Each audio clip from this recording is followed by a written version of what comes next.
بسم الله الرحمن الرحيم. اعزائي المشاهدين المتابعين سيد عرب، السلام عليكم ورحمه الله وبركاته. فيديو جديد وحلقه جديده من سيد عرب. بالله عليك اذا عجبك الفيديو ما تبخلش عليها باللايك والاشتراك وتفعل الجرس. وخير مبدا بيها صلاه الحبيب، اللهم صل وسلم وبارك على سيدنا محمد وعلى اله وصحبه اجمعين.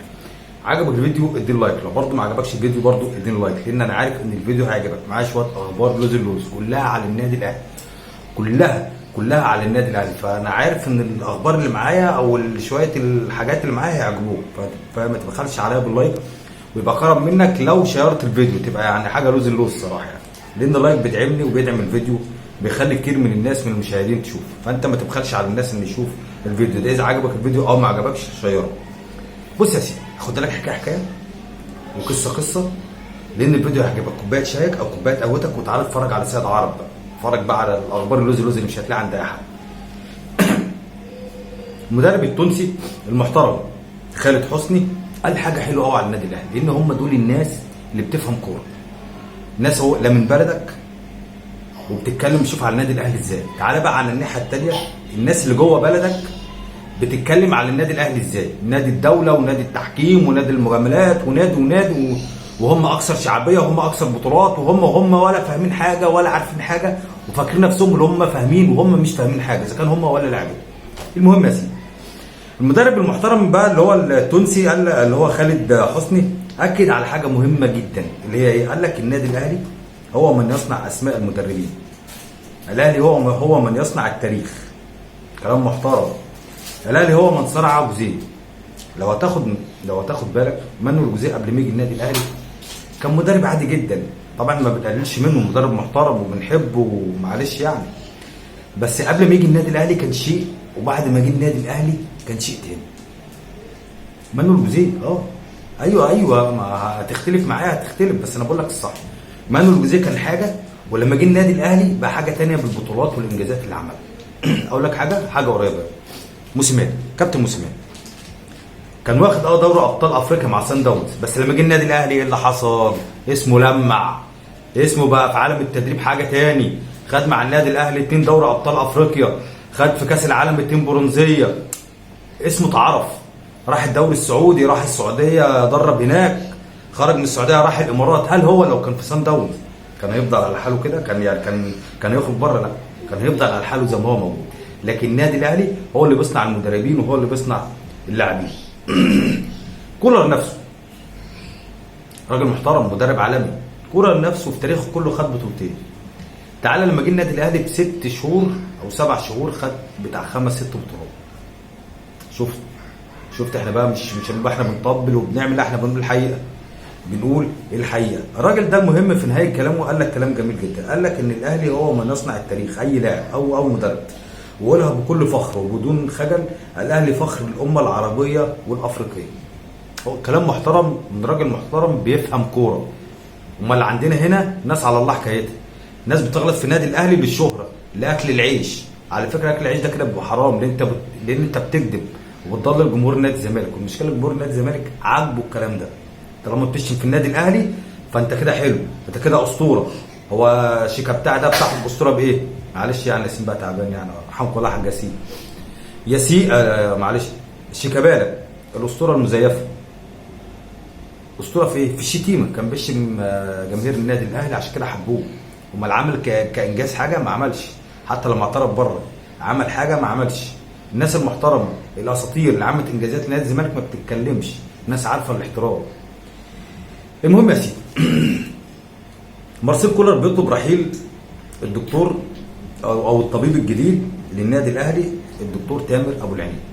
عارفين طبعا الدكتور ابو عبله مشي وجه مكانه تامر ابو العينين. معسكر النمسا. هتقول لي يا سيد طب مشي ليه؟ هقول لك حاضر، بس ادي لك دلوقتي. بقول لك اللي محدش قاله لك، معسكر النمسا كان هو الفاصل في العلاقه بين مارسيل كولر والدكتور ابو العينين، كان هو الفيصل. كولر شايف ان الدكتور ابو العينين، تامر ابو العينين ده كويس جدا في العظام، يعني بص حاجه روعه الروعه، راجل اكاديمي، راجل شاطر، دكتور 10 على 10. لكن ما اشتغلش مع فرق كرويه، ما اشتغلش مع فرق رياضيه، فالخبره عنده هنا اقل. خبره عند الدكتور قليله جدا. فهو ومن الاسباب برضو كمان ان الدكتور تامر ابو العينين ليه شغل في المانيا، فالراجل كان عايز يجمع بين الوظيفتين، او المهمتين. فطبعا مارسيل كولر والنادي الاهلي كان رافضين رفض تاني، يا تبقى النادي الاهلي يا بلاش. وفي نفس الوقت كولر شايف ان لا، انت ما عندكش خبره في اصابات الملاعب، ما عندكش خبره في كذا في كذا في كذا، لا انا عايز واحد زي الدكتور احمد ابو عبله كده. معلش انا ما اعرفش الدكتور احمد ابو عبله مشهور لسه، مش عارف. الدكتور احمد ابو عبله كان يعني معلش يعني كان اصابات النادي الاهلي كانت قليله جدا، قليله جدا، حتى عدد الايام بتاع الاصابات كانت قليله جدا. فيا ريت اداره النادي الاهلي بتشوف الوقت يعني الدكتور يقوم بطبيب النادي الاهلي للفريق الاول بس. ياسين معلش ياسين بقى عامل قلق. فيا ريت يعني يتم الاختيار على واحد مناسب، على شخصيه مناسبه، دكتور مناسب عنده خبره، اللي انت داخل على معمعه على فكره، داخل على كاس عالم الانديه، داخل على السوبر الدوري الافريقي، داخل على دوري ابطال افريقيا، داخل على الدوري، داخل على الكاس، داخل على السوبر. بص داخل على حاجات يعني لازم تكون معاك يعني كل ادوات النجاح، من دكتور مدير فني لبتاع احمال مش عارف لمين مدلك مش عارف لايه علشان خاطر تقدر تكمل المسيره بتاع السنه اللي فاتت. يعمل لك دلوقتي يا اخي مباراه السوبر، ايوه اللي هي يوم الجمعه الجايه الساعه 9 في السعوديه في مدينه الطائف. مالها ابو سين؟ عشان تعرف جماهير النادي الاهلي واي جماهير تاني اصل بيخدعوك وبيكذبوا عليك ويقول لك جماهير الزمالك الاكثر شعبيه في الوطن العربي. طيب صلى على الحبيب كده عبد الصلاه والسلام. انا اقول لك حاجه صغيره جدا، البطوله العربيه ايوه صح زي ما انت سمعت، البطوله العربيه كانت من ايام في السعوديه. شفت الزمالك كان بيلعب فيها صح؟ شفت جماهير الزمالك كانوا قد ايه؟ كله يا كده يا عم سيد ازاي ده بيقولوا جماهير الزمالك في الخليج حاجه ثانيه يا باشا. انت انا بقول حاجه من عندي ولا دي حاجه بتتشاف؟ شفنا جماهير الزمالك، الجماهير كانت بتملى الاستادات لما بيبقى فرق من السعوديه بتلعب بعضيها، فانت بتلاقي الاستاد مليان. غير كده بتلاقي الاستادات فاضيه، يا سيد ده بيقولوا جماهير الزمالك اكثر شعبيه في دول الخليج. ما السعوديه ده على فكره دول الخليج برضه، من دول الخليج. فين؟ اقول لك بقى الجديد، حاجه بقى الانقح. شفت مباراه مصر واثيوبيا؟ لسه ملعوبه دي. شفت الجماهير قد ايه؟ او قد تكون معدومه مش موجوده، يعني قد تكون مش موجوده خالص، معدومه خالص. شفت الناحيه الثانيه المباراه الوديه للنادي الاهلي في النمسا، ودي بقى دوله اوروبيه فاقصى بقى شفت الجماهير قد ايه بتاعت النادي الاهلي اللي كانت بتشجع النادي الاهلي في المباراه الوديه في النمسا. فجماهير النادي الاهلي بتضرب بص الامثال كلها في كل حاجه، الحاجه الحلوه في كل حاجه. والله العظيم. اتخيل معايا بقى يرحمكم الله يا سيدي، اتخيل معايا بقى انت تم طرح تذاكر مباراه السوبر في خلال 10 دقائق، التذاكر كلها كانت نفذت من الموقع، كانت خلصت من الموقع. ساعتها قلت لي اسمع 10 دقائق بالظبط، 10 دقائق بالظبط كانت التذاكر كلها فينيتو خلصت يا عم. بقول لك اقل من 10 دقائق كمان. ده ان دل على شيء بيدل على جماهير النادي الاهلي في كل حته. حتى لما كنا بنلعب الزمالك في السوبر كنت بشوف جماهير الزمالك قد ايه وبتشوف جماهير الاهلي قد ايه، وبتلاقي جماهير الاهلي قاعده في مدرجات نادي الزمالك. ده يدل ان جماهير الزمالك كده، يدل ان جماهير الزمالك كده. عايز اتكلم قبل ضم لاعب النادي ضم لاعب نادي الزمالك. الناس كلها عماله تهاجم المهاجم الجديد النادي الاهلي، ان شاء الله باذن الله سبحانه وتعالى يتعاقد معاه انطونيو موديست. على فكره كنت من اول الناس اللي قلت لك الاهلي رسميا تعاقد مع انطونيو موديست. خد بالك ارجع الفيديوهات كده تلاقي من 3 ايام بتكلم عليه، من 3 ايام. بس الناس عشان خاطر انا راجل غلبان مش مشهور مش معروف، فيا عم الحاج اقعد ساكت. عارف بقى لو واحد معروف يا لهوي ايوه هو اللي قال انفراد، ايوه هو اللي قال مش عارف ايه. ارجع لفيديوهاتي انا بعمل كل يوم فيديو، هتلاقيني قايل لك على الفيديو من 3 4 ايام، قايل لك من 3 4 ايام على موديست ده لاعب بروسيا دورتموند. بس انا عشان خاطر الراجل يعني على قدي فالناس مش واخده بالها. لو راجل حلو من الناس اللي بتتشاف يا عم ده الانفراد اللي قاله فلان الفلاني. المهم يا سيدي الناس كلها عماله تهاجم موديست. يعني هو انت شفت؟ طب انت شفته؟ اصل سنه كبير. ما تصلي على الحبيب كده على افضل الصلاه والسلام. هو النادي الاهلي لما جاب عبد الحميد حسن، لما جوزيه جابه كان عنده كام سنه؟ ما كان كبير في السن. طيب اقول لك حاجه على جماهير النادي الاهلي، ما تبصش لبتوع البليله، لان بتوع البليله هيقللوا من اي صفقه تيجي النادي الاهلي. تمام كده يا سيدي؟ تمام كده يا سيدي. هل لو النادي الاهلي تعاقد مع كريستيانو رونالدو، عنده كام سنه كريستيانو ابو سيد؟ 37 سنه. هيقولوا ايه ساعتها؟ يا عم ده كبير، ده مش عارف جايبين. طب هل هم لو النادي الاهلي تعاقد مع ميسي هيعمل؟ كانوا برضه هيقولوا نفس الكلام. ف ودان جماهير النادي الاهلي مالهاش دعوه ببتوع البليله. بتوع البليله دول في حته ثانيه خالص، في عالم تاني. عشان كده هم اصلا فرقتهم في حته ثانيه، مفنشه ثالث، عندهم مشاكل الدنيا، عندهم الدنيا كلها بايظه، فاكرين نفسهم ان هم حاجه وهم ولا حاجه. فعمالين يقللوا من صفقه النادي الاهلي اللي هي بتاعت مهاجم بروسيا دورتموند. طب اقول لك حاجه، الاجانب دول مش بيفهموا؟ بيفهموا. اخر نادي لعب موديستي فيه ايه؟ كان بروسيا دورتموند. عنده كام سنه؟ عنده 34 سنه لما اتعاقدوا معاه. دفعوا فيها قد ايه يا ابو سيد؟ دفعوا 20 مليون دولار.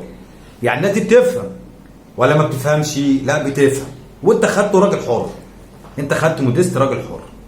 فانت بقى معلش، يعني انا بقول لك هو الراجل ده هيجي هيبقى لوز اللوز، الراجل ده هيجي يبقى 10/10. الراجل ده هيجي فعلا هيفرق مع النادي الاهلي، هيفرق مع الراجل ده. بيجي الراجل ده كان بيلعب في دوري حاجه الالماني، الدوري الالماني، وهيجي يلعب في الدوري المصري. يعني هتلاقي الكواليتي فارق، وفارق جدا كمان. ده بس عشان الناس اللي بتقعد بتهاجم اللاعب قبل ما يجي، والسن ومش السن. يا عم الحاج اهدى شويه، اهدى شويه. ده هيجي لاعب، هيجي موسم ممكن النادي الاهلي الموسم الثاني يجدده من تلقاء نفسه. النادي الاهلي يجدده من غير رجوع للاعب. يعني وعلى فكره هيأدي حلو قوي، وهيكسر الدنيا مع النادي الاهلي. الناس اللي بتهاجم يعني ماجد سامي ده بتاع وادي دجله. الناس نسيت ان ماجد سامي ده جايب ملوده. ايوه يا عم الحاج، كان هو اللي جايبه، كان عنده كام سنه؟ بتاع 37 سنه. وساعتها الاعلام بتاعنا قال لك بس الدوري بتاعنا هيتشاف، تجربه جديده، الحكايه والروايه. ايوه الناس دي بتفهم، رجل اعمال، ايوه هي دي الفرق اللي مش عارف ايه. الراجل ده دلوقتي هو اللي بيهاجم ان النادي الاهلي هيجيب موديستو عنده 35. ده لاعب عالمي، ده لاعب عالمي. فيا ريت على جماهير النادي الاهلي تدعم اللاعب جاي وعارف ان جماهير الاهلي بتدعمه، لان اللاعب بيبقى جاي عايز يعرف كل حاجه على النادي الاهلي، جماهير النادي الاهلي. فهيخش على السوشيال ميديا معلش يعني يعرف ان الجماهير مش عاجباه. لا يا عم الحاج، لا احنا بندعمك، واقفين في ظهرك، واقفين في قرارات النادي الاهلي، كل حاجه تخص النادي الاهلي. صلى على الحبيب كده افضل الصلاه والسلام، وادي لايك دلوقتي. معلش ياسين عامل لي قلق، عمال يجي حواليا. روح ياسين معلش، لايك بقى عشان خاطر ياسين ومحمد واحمد ورماس وكند، ربنا يخليهم لي. بص يا سيدي، اول حاجه اوسيريو مدرب الزمالك. فاكر لما قلت لك ان اوسيريو اصلا بتوع الزمالك بتوع البليل، اقول لك ايه؟ ان اوسيريو مشي عشان خاطر يدي محاضرات فنيه في اسبانيا للمدربين. طلعت انا قلت لك الكلام ده غلط. لا ده راجل هرب عشان ليه مستحقاته، وقال لهم لما تراجعوا لي مستحقاتي هرجع لكم. هرجع. على فكره الزمالك عنده مباراه ذهاب وعوده في دور 32 في الكونفدراليه، فالراجل مشي وسابه بقى. والزمالك طلع كذب وقال لك لا يا عم الحاج ده راجل هيجي يوم الجمعه. على فكره امبارح او اول امبارح لو بتشوفني كان الجمعه. تمام كده يا سيدي، تمام كده يا سيدي. الراجل ما رجعش الجمعه والزمالك طلع جد. طب فين بقى الراجل دلوقتي؟ ما الراجل عايز فلوس، الزمالك دفع فلوس؟ ما دفعش فلوس. ادي قصه عشان الناس بتقعد بس. وانا قلت لك الموضوع ده قبل كده برضه من ساعه ما مشي الراجل الطيب. بس يا سيدي من ساعه ما مشي اوسيريو، الاهلي وضم لاعب من نادي الزمالك، لاعب كره طايره. مين هو ابو سيد؟ سيف عابد، لاعب نادي الزمالك، بيوقع رسميا للنادي الاهلي بصفقه انتقال حر. لاعب جامد، لاعب قوي، صغير في السن، يلعب جنب كابتن احمد صلاح. كابتن احمد صلاح بيتقدم في السن، محتاج واحد جنبيه. فلا لاعب جامد، لاعب هيفيد للنادي الاهلي. عقده بينتهي مع نادي الزمالك، الاهلي بيخطفه بياخدوا انتقال حر. هتقول لي ما الزمالك لو حلو اسد ما كانش سابه. لا الزمالك يا عم اقعد ساكت يا عم. زمالك مين؟ ده ساب اللعيبه وما يعرفش انها زي احمد ايمن منصور ولاعب تاني بس مش فاكر اسمه ايه، لما العقود بتاعتها انتهت وهم ما يعرفوش وراحوا مع نادي تاني. يا عم المهم خلصت حلقتي. بص ياسين عنده برد ضروري بقى، ان شاء الله ربنا يشفيه. خلصت حلقتي لكن ما خلصتش فيديوهات ولا خلصت حكايات. فبالله عليك اذا عجبك الفيديو ما تبخلش عليا باللايك، ويبقى كرم منك بقول لحضرتك لو شيرت الفيديو. والسلام عليكم ورحمه الله وبركاته.